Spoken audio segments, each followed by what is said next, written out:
unfiltered, unbuttoned, certainly unapologetic journey into the world of law enforcement. Buckle up, going to be a wild ride. I think it's fair to say that, what you're going to get here is just a really honest, brutally honest account of the job, of the profession, how it impacts people. Fair to say that we'll touch some third rail issues that most major city police departments wouldn't go anywhere near. We're proud of that. Long overdue. I'm Rob Tefano. I'm with the Charlotte-Mecklenburg Police Department, along with my super sidekick, 7-year veteran, police officer, Officer Blake Paige. Thank you. That hair today. It's always on. Right out of the gate. I mean, come on. Right? Elephant I knew in the it room. was coming. The women are swooning, right? I'm sure. Yeah. I mean, how much time do you put into something like that? I mean, every morning it wakes me up. Unlike probably the majority of the community, we're experiencing things a lot differently. We're actually going through this thing called COVID. Yeah. You wake up every day and it's something different. It's impacted everyone. There's not a person on the face of the planet that this thing hasn't touched now, I think, to a large extent. Personal lives with the dinners and the schools and the children home, and we both have children. Mine are just going crazy, in lockdown. Half of them have turned nocturnal. I don't know when they're sleeping, when they're eating, when they're doing anything, holed up inside their rooms on their devices and Zooming with their friends and TikTok and this and Instagram and that. Yeah, it's hit us from pretty much every angle you can imagine. You think of certain businesses, certain professions that would just be, no matter what, completely unaffected by something so big. The profession of policing has really been impacted by this thing greatly. And this is, fair to say, uncharted territory, is it not? Oh, yeah, just being in the middle of this, knowing that you do have to uphold the law, that you do need to enforce the law to keep not only the community safe, but also our own families safe, because our families are in this very community, right? And to know that, you can get the virus, take it home to your family, very contagious, and then even if you don't give it to them, then you're away for them for 14 days. And, to be away from your kids, your wife for 14 days, it's definitely something that's on their minds. And you got 3. I do. I've got 3, 4, 2, and 1. Oh, those are great ages. Bottle that and hold them right there, before they start forming opinions of their own and think that they've got it all figured out. Because I assure you, by the time they hit 12 or 13, there ain't anything that you're going to be able to tell them that they don't have figured out on their own. Hey, if they're as smart as their mother, I probably should be listening to them anyway. I say it all the time, and I'm grateful that they got the mother's looks and their mother's brains. Heaven forbid they would have inherited any of those traits or qualities from me. It would have been a disaster, a circus show at best. The profession of law enforcement, though, you want to talk about finding themselves in delicate territory, uncharted territory. It's so hard. Because, we can expect people not to speed, not to rob, not to kill, not to steal. We can expect people to do that. But to expect people to not worship or to not get their hair done or go play volleyball, I think it would be nice to just let the community know that, hey, look, we're visiting these same exact frustrations and hardships that the community does. Yeah, and I think the community, to a large extent, has just really delivered great grace and understanding and patience. And I think they're smart. They realize just how difficult, challenging of a position that law enforcement's been put in. We've been thrust into this space right now, this uncharted space, and there's just so many gray areas. You're trying to manage public health while balancing that with the civil liberties. Small percentage of people that we had interactions with as a result of reported violations even closely resulted into a citation. Yeah, and I think that's just a testament to the community. To dovetail off what you said, that cooperation. We're asking, and we've asked a hell of a lot of our community, completely alter their lives, turn their lives upside down, pump the brakes for the sake of the overall good, of public health. And they stepped up. They stepped up in a big way. And I don't think that's unique to Charlotte, but that happened to Charlotte. And the level of cooperation has just been nothing short of astounding. And it's just a testament to the kind of community that we work in here. And, asking people not to go to church, asking people not to get a haircut, asking people not to go out and parties. Weddings were canceled and funerals were virtual funerals. This is the world that we're living in. So it's got to be tough to be on the street to begin with, to be a cop, but to police during a pandemic, that's just off the charts insane, I would suspect. the other day I was coming into work, right? Going into work, saw a car on the side of the road. Come to find out, this guy had taken a chunk off of one of the curbs. He had hit the curb with his front left tire. And of course, I'm thinking, of course, I'm a cop, thinking this guy's drunk, right? I approached the car, beer in the center console, beer all over the passenger seat. I guess that's what happens when you hit something hard, right? As law enforcement, I can't go, well, I got to keep my 6 feet. I can't take it forward. No. Mm-hmm. I had to get this guy out of the car. I had to do field sobriety test on him. And yes, he ultimately did get charged. Yeah, and that really begs the question too, do these kind of things really take a back seat to, the pandemic? I know that activity around the country, enforcement activity is really diminished greatly, because police are putting a lot of their effort in, managing these state orders. But at the end of the day, I mean, that's what we get paid to do. That's what cops get paid to do. Taxpayers are paying to keep the community a safe community. I drive home every night, and as encouraging as it is to see that there's been fewer cars on the road, it's like the Daytona 500 out there.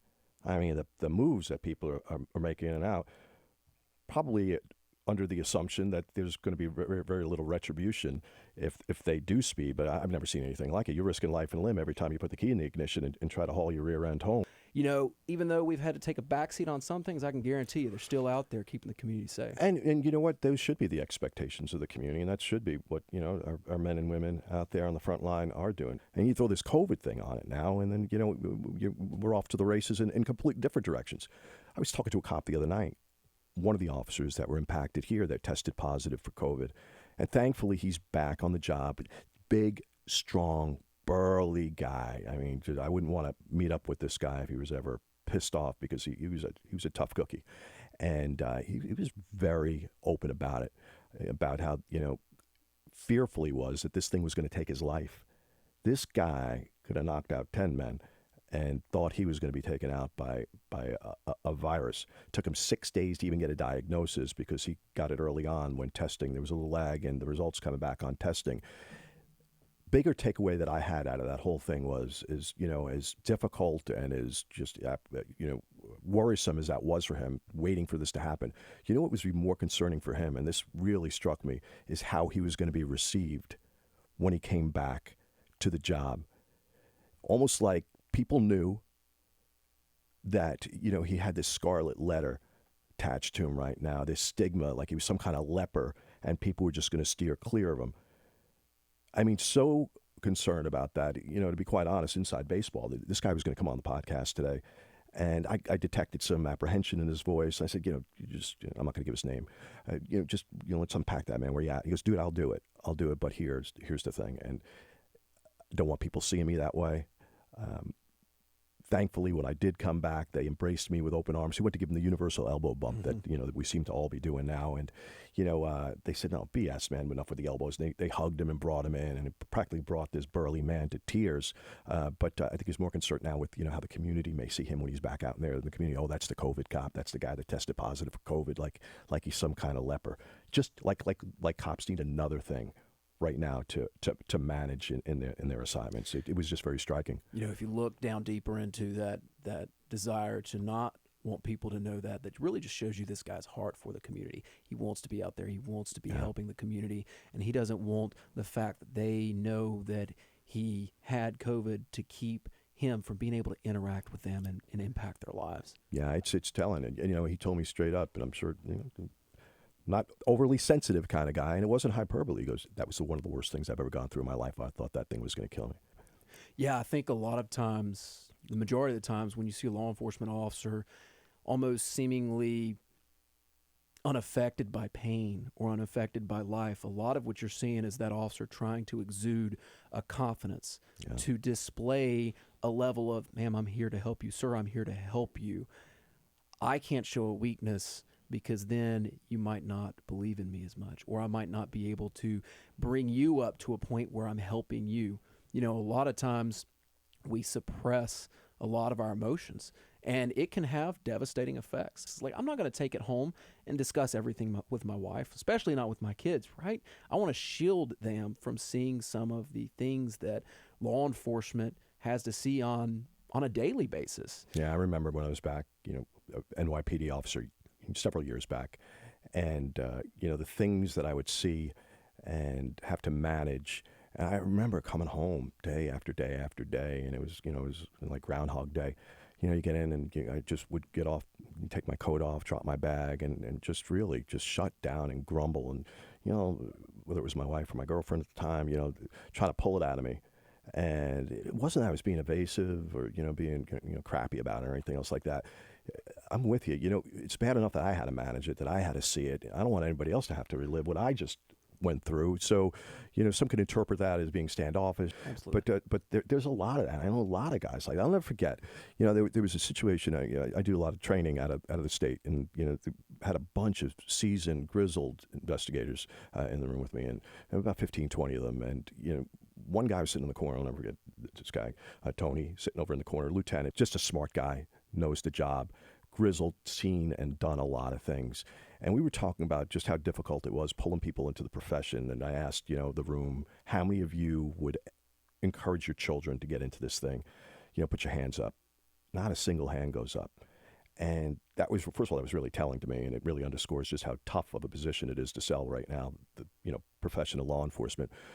But he didn't say a word most of the day. Finally, he chimes up, and everybody's just hanging on every syllable because the guy doesn't say anything. He says, you know why I don't want my children getting into this thing? Because I don't want this job doing to them what this job has done to me. I don't talk to my wife. I don't say anything to anyone. Everybody that walks into a room, I'm suspicious of. I have bad dreams every night. I am horrible in social situations. It's essentially ruined the man that I am, and I want better for my children. And that's saying something, man. That just really talks about the level of impact that the job could really have on someone. I think it's very easy sometimes for the community just to see the uniform and people in the profession as just these robotic enforcers, just the facts, ma'am, kind of stuff. And I wonder how much of that we own as a profession. I think we've been so guarded with showing that human side. So talk through that Tourette's thing, because for those of you who don't know Blake's he's pretty visible. He's pretty high profile. We get him out there quite frequently and talking with the media, doing social media videos and things like that. You'd never know that he has overcome something like Tourette's. What was that like for you, and how tough of a situation was like that to overcome? Especially at a young age, it ticked me off. Yeah, get the pun? Get the pun? I see what you did there. Yeah. At a younger age, it was a lot more difficult. Now I've learned to control it a little bit. Thankfully, it's gotten a lot better as I've gotten older. I've learned a lot as a person having Tourette syndrome. You have to learn to know that you're a little bit different than someone else and be proud of it. We focus so much on differences as a community when those differences make us the vibrant community that we are. Yeah. And when we see somebody that's different than us, we're turned off by it. We're scared of it sometimes. But if we actually take a moment to look at the difference and see the difference as a benefit to society, as a benefit to that person even, I think that would go a long way. And I'm talking about across the board, not just with Tourette syndrome or disabilities across the board. I'm talking with personalities.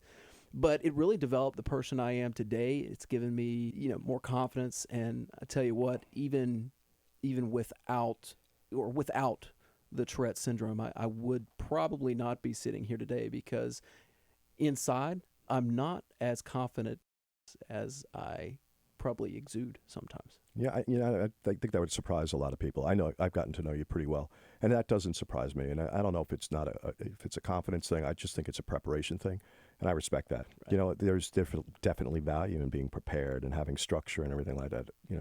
Never to the point where it's going to cripple you, and it hasn't crippled you. So when you talk about Tourette's, how would that have manifested itself? There were a lot of different body movements and grunts and different sounds, eye blinking, head jerking, arm movements. Especially at a younger age, it was very obvious as a kid that I had Tourette's. The other day, it was actually a couple years ago. It's been a while since I've been on patrol. I was actually leaning into the door of one of my coworkers' cars. This was before COVID, and leaning into his door and talking to him. He looks over at me. He's like, "Dude, stop that!" I'm like, Stop what? Well, he let it go. We kept talking. A couple minutes later, he said, dude, seriously, that sound right there, stop that. And I'm like, oh, I know what you're talking about now.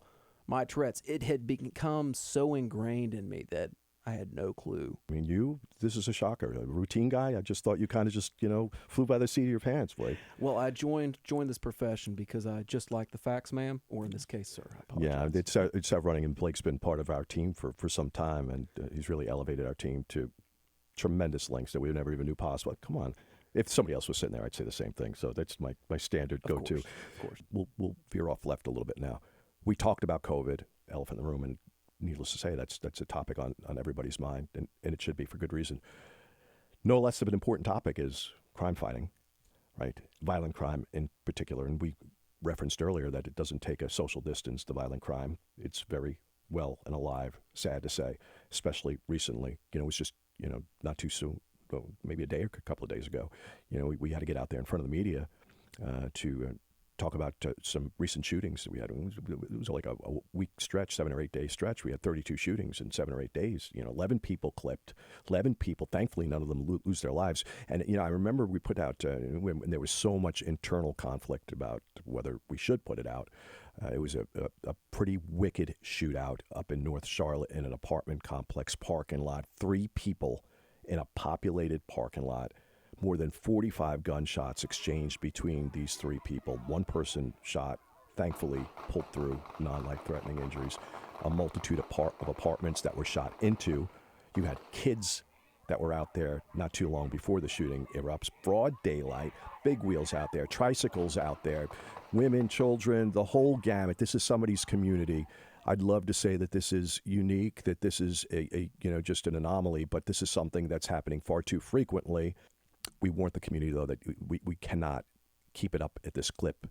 The odds are just stacked so far against us that somebody innocent is going to get plunked in one of these situations, and not too soon thereafter, same apartment complex, same parking lot, same thing happens, and sure enough, you have an older woman who was struck by gunfire, thankfully non-life-threatening on her injuries. But crime, the violent crime, and again, it's not unique to Charlotte, is just continues to develop. We have got a responsibility to get out there and protect the community and fight that crime. Yeah, I think that responsibility is ever living in law enforcement. It's something that COVID does provide certain challenges to, but none that we're not willing to go up against. Violent crime, just as much as it impacts the community and impacts our lives. Family, our own families live in Charlotte. We actually have things that happen in our own communities that of this grave nature, and it is angering. It's very angering to see this in my community. Yeah, I don't think we disagree, and I think that's what people fail to understand sometimes. We don't just serve the community; we're the community too. We live here, or if we don't live here, we live pretty darn close to here. It impacts all of us. We certainly work here. And it touches all of us. I know how some, could say, oh, gosh, well, that's happened in this part of town, or that's happening. No, that's nonsense. It's happening everywhere, or has the potential to happen everywhere. And, try as we might, and we try damn hard to prevent it, to fight it. We can't do it alone. I think people would be astonished to know, and maybe it's because they watch a lot of these crime series on television. They think that we've got all this fancy equipment and know-how and high-tech kind of stuff, and that's how we're solving a lot of these violent crimes. I think they would be utterly shocked to know that a high percentage of those crimes, violent crimes that we are solving, involves community engagement. People actually calling us, cooperating with us, getting involved, stepping up, speaking up, saying, I saw this, giving us the information to run down that'll allow our detectives to go out and get these bad people off the street, get those guns off the street. And I don't think you have to look any further than, programs like Crime Stoppers.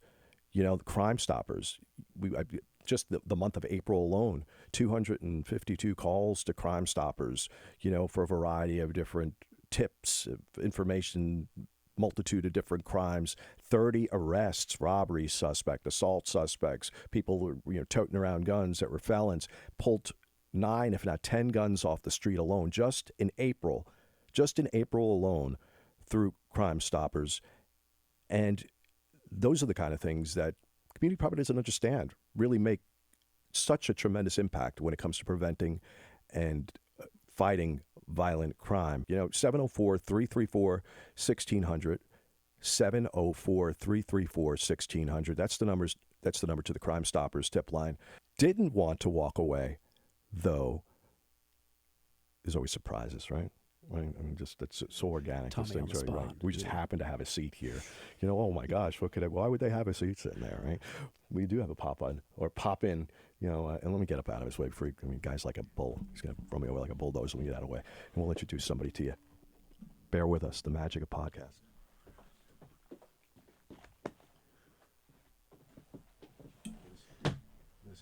He could have jumped over the table. Oh my gosh, but, yeah.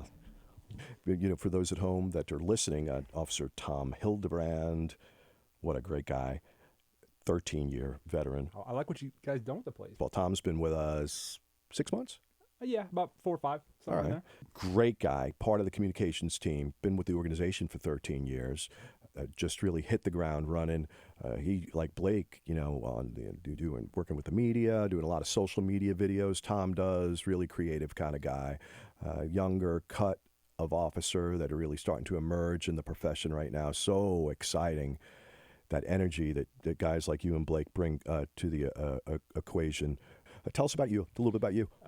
Originally from New York, like yourself, came down here for the job. Come on, you're Canada. What are you, like Rochester?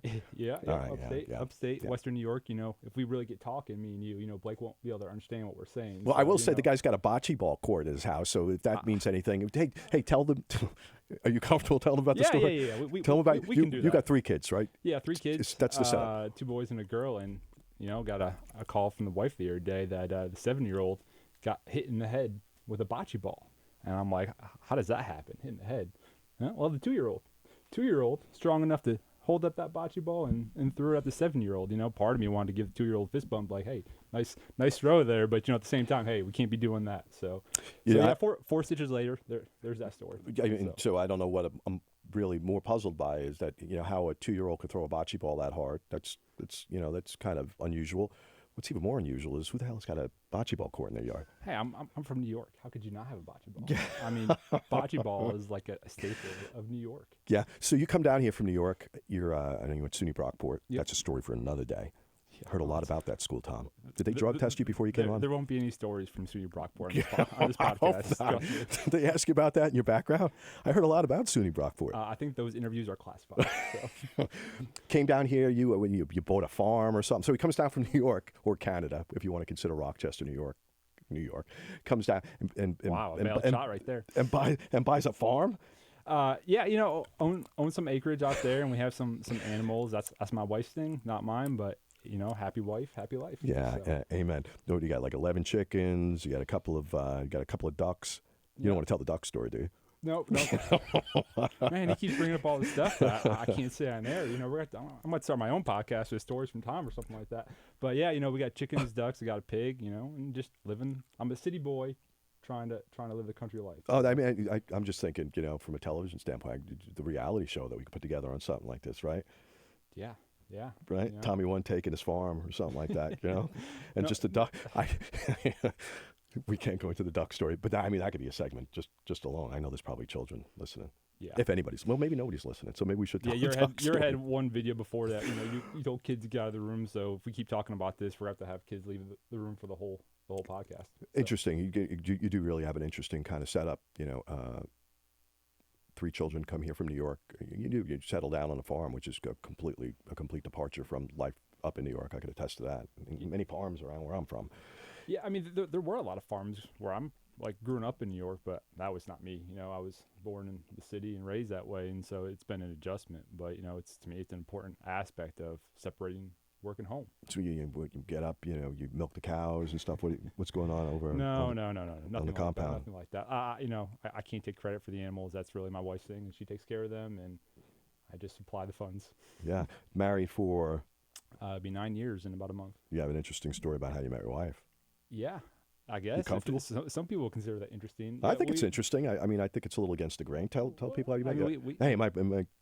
We don't have to get a red meter for you too. No, right? Am I putting you in an uncomfortable space? No, not at all. But yeah, we met online. So I've been here for a couple of years, and I'm not doing the bar scene or anything like that. I'm working third shift. How am I going to meet somebody? So you always see these advertisements on TV, so you give it a go. And, you know, we went on our first date, and 11 months later, we were married. That's So incredible. It wasn't, it was quick. I mean, It's like an eHarmony kind of thing. yeah, eHarmony. And when you know, you know. So what's the point in waiting? So there are success stories that come out of Apparently. eHarmony. I'll let you know for how long that success works, but I'm just joking. That well, I mean, you've made it this far. You may as well yes, commit now, Tom. It for is a heaven's success sake. story, yes. I love you.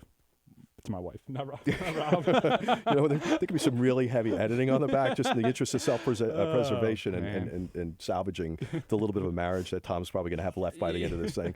So, yeah, she will get the ball. But you know, that's really cool. You know, in this day and age, you know, you hear so many nightmare stories about some of these online dating services, and to see something like that really work out to the extent that it's worked out, and it's been a slobbering love affair ever since, apparently. When done safely, it does work. So, no, yeah, you were a street cop, you know, a police training officer. You wielded some incredible responsibility with your assignments before you joined our team. Yeah. What made you jump? Yeah, I mean, I was 12 years working the beat, and I enjoyed that aspect, but it's time for something different. You know, I never saw myself in this role that I'm at now, like public affairs and talking with the media and doing videos. That's just not me. I don't have any social media accounts of my own. You know, that's just not something I enjoy personally, but I really dove into it, and I'm enjoying it. I'm liking it, and it's just so different than anything that I've done before with this job, and I enjoy that. Yeah, and what's the biggest turn on for it? You know, is it having the opportunity to really connect with the community and in creative kind of ways? And look, elephant in the room, I don't think we'd all disagree. Law enforcement hasn't always been the best at communicating. I mean, I think Blake can attest to this too, that like a lot of times you're on a scene, a camera shows up for the media, and most cops turn around. They don't want to see, they don't want to be on TV or anything like that. And so this is just one of those things that as I started helping out a little bit and seeing that side of it, you know, the media, you know, they have a story to tell too, and they're just doing their job. And, you know, there's good and bad sides to that, but I find it a challenge of that middle ground and meeting the media and the police together to the benefit of the community. Yeah, what have you learned so far? You know, what's some of your bigger takeaways? And we don't have much time, but you know, just if you would have bumper stick, I'm not putting you on the spot. Yeah, you are. I didn't get the show notes. Maybe next time we can work on that, guys. Maybe if you would have gotten here on time. Oh, hey, yeah, call me out. It is a fine line of do's and don'ts. What we want to get out there to the community, and controlling that narrative, but at the same time being transparent. Yeah. You know, we want to be open with them, and we want to tell them everything and tell that whole story. But there's a fine line to that, you know, because you talked about the video we put out the other day. There was some backlash from that. Yeah. Why are you guys putting this out there? Yeah. You know, we don't want to see that, but I think people need to see that and know what's going on around them. You know, look, a couple of things to really consider. We have to mind public safety, but we also have to allay public fear sometimes too. And I don't think the two are mutually exclusive. I think there's some overlap there. So traditionally what we would do is we try to, I don't want to say sanitize it, but almost protect the community from seeing things like that. And we thought that thing, you know, ad nauseum to every possible way that it could land, and came to the conclusion of, look, we've tried everything to get this point across about violent crime, and you know, we've rattled off the data and told the stories and gave interviews. Maybe they need to see what it is that some community members see on a frequent basis. And you know, we took the chance with that, and I don't think we've got any kind of regrets. You know, I think it certainly prompted some spirited conversation, but you are absolutely correct. You know, and there has to be opportunities to communicate like that to community. In most situations, we'd love to say everything. Transparency is a kind of a tricky thing. There's transparency, and then there's responsible transparency, and sometimes we are limited in what we can release publicly for a variety of reasons. But for the most part, in large part, very little of what it is that we do should be shrouded in mystery. And that is a tough thing for a lot of organizations to embrace, because traditionally not all organizations have been like that. People say they want to know, and then sometimes we show that, and they're like, maybe I don't want to know. Yeah. You know, and so it's that fine line of, but it was a reality check. Yeah. Of, hey, this is real, this is going on, and that's part of our job in the public affairs is finding that balance with the media and getting that information out to the community of what we think they should know. Moving forward, I know you got some exciting things coming up, and I'm going to jump too far ahead of our coverage. Yeah, I'm gonna be around. We're working on a segment. We're pretty excited about it, and you know, without giving away too much, we're going to take it to the streets and let people have their say of what they want to say. And I just think I came up with a name for a franchise. Oh, we'll talk offline. Really? Oh, okay. Well, let's leave it at that before Rob gets any more ideas. We'll save the rest for another show. I love it, man, and we're just thrilled to have you, man, and actually have it turned his day upside down to be with us today, and appreciate it. It's gonna be a heck of a long day for you today. It will, but that's okay. You know, I'm here for you guys. Yeah, you sure are. And always have been. It's all about Rob and Blake. Oh man, look at this. Now I'm blushing. Blake, any parting words before we head to other pastures? Really, I just want to be brutally honest with the community on some things that traditionally law enforcement has not been really out there with. Yeah, I think that's a great place to finish it off. Any ideas that you have coming down the line? Yes, we're going to book some guests. We'll sprinkle guests in. We want to be really intentional about the kind of guests we bring in. Most important thing is we want to be brutally honest, touch these issues in a real kind of manner, kind of pull back some of the the mystery of the profession. Oh yeah, I mean, if nothing else, we'll just shoot the breeze. Yeah. Blake has some kind of random thoughts that he just wants to get off his chest. He just may pop in every once in a while. And, very random, probably unrelated to law enforcement too. You never know. You never know. And that's cool in the gang. Hope everyone stays healthy and stays safe. And we hope that once you come back, and stay tuned.